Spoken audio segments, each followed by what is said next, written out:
Quem está com a gente aqui é o professor de Administração e Economia da FAAP, Tarcísio Souza Santos, que vai falar um pouquinho para a gente. Professor, boa noite. Justamente sobre essa escolha do brasileiro de usar parte do 13º para pagar dívidas. Isso é o quê? Uma preocupação muito grande com a economia, como diz a pesquisa, ou o brasileiro sempre foi bom pagador, sempre pagou as contas adiantado? O que está acontecendo? Eu acho que, de um lado, sem dúvida nenhuma, uma preocupação muito grande com a economia, uma preocupação muito grande com o emprego.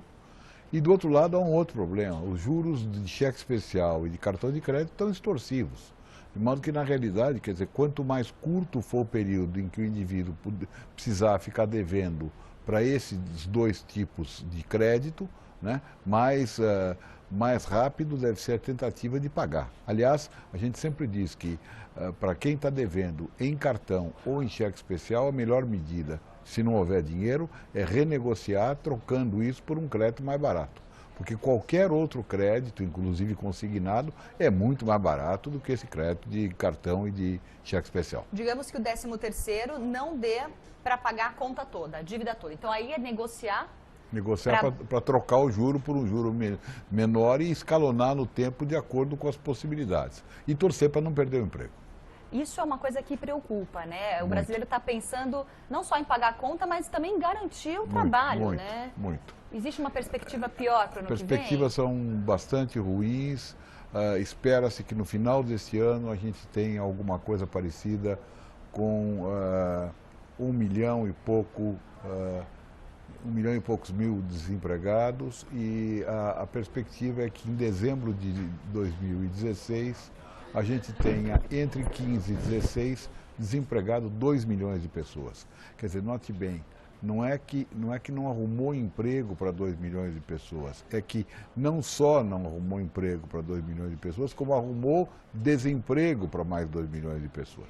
Quando a gente lembra que o desemprego é um prejuízo para a empresa e para o empregado, porque o empregado perde, né, o sustento, a família fica desamparada. E do outro lado, a empresa perde todo o dinheiro que gastou para treinar aquele indivíduo para ele poder fazer a sua tarefa. Então, é uma coisa realmente muito triste. Agora, em relação também à alta dos juros, né, a gente estava lendo que também tem uma outra pesquisa que fala que o brasileiro também parou de pedir crédito, ou diminuiu o pedido de crédito nesses 10 primeiros meses do ano. Sim. Isso também é já pensando nessa crise, de olho nesse momento econômico, né? Fabiana, eu acho que, número 1, você tem um aumento do spread bancário, que é consequência, inclusive, da medida de risco que os bancos estão sentindo. Número 2, né, o medo do desemprego que nós já citamos. Número 3, né, em todas essas circunstâncias é melhor não aumentar a tomada de dinheiro. Então, houve uma queda grande de crédito, né, também provocada por um aumento constante da Selic durante bastante tempo, até o mês de maio, né? Ela veio subindo devagarzinho, todo mês ela subia um pouco, né? E agora está paralisada num nível excessivamente alto, na minha opinião, 14, 25% ao ano. Não tem solução, porque, de acordo com a política econômica, o que a gente precisa, enquanto a inflação não cede, é manter a taxa de juros elevada.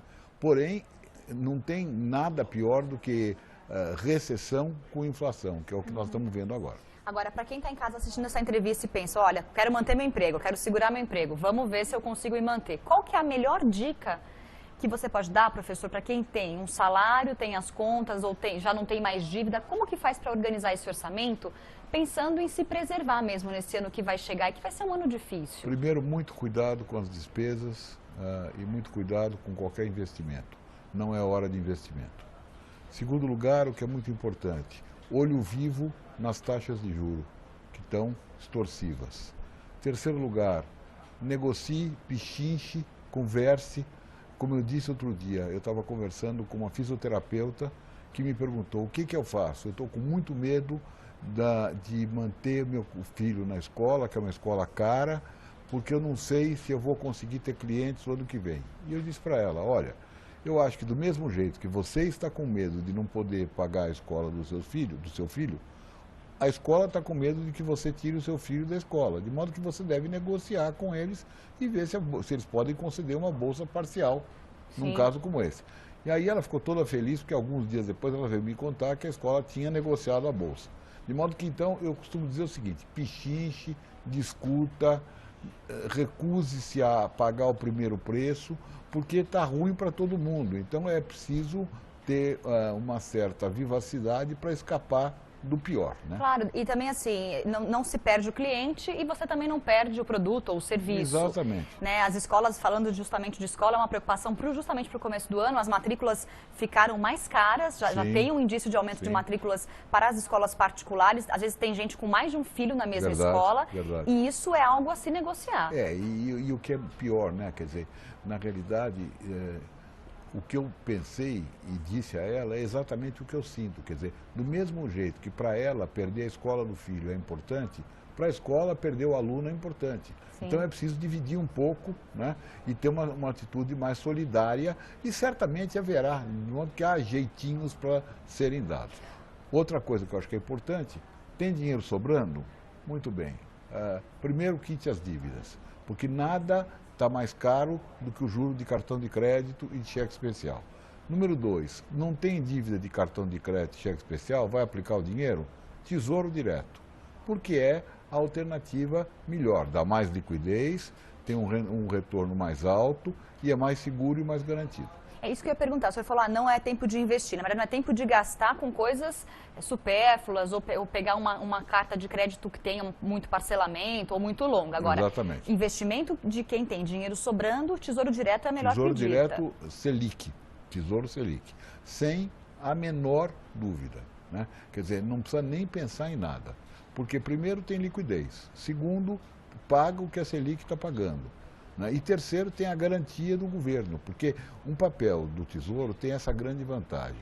Na hipótese absolutamente absurda do governo não pagar no vencimento, o que não existe, né, você pega e transforma aquele título em moeda e o governo é obrigado a receber aquilo para pagamento de imposto. De modo que, na realidade, qualquer título do governo no dia do vencimento é dinheiro, né? Com isso o risco é nenhum. Por definição financeira, o risco de um papel do governo no país que emite esse dinheiro, né, esse papel, é zero. Então, é o tipo do negócio que vale a pena assumir. Em tempos de crise. Está aí a dica do professor Tarcísio Souza Santos, professor de Administração e Economia da FAAP aqui de São Paulo. Professor, muito obrigada pela entrevista. Prazer em estar com você. E pelo esclarecimento aos brasileiros que estão tão aflitos, né, nesse momento. Mas tudo passa, né? E vamos esperar que passe logo. Tomara que passe logo. Obrigada, professor. Uma boa noite.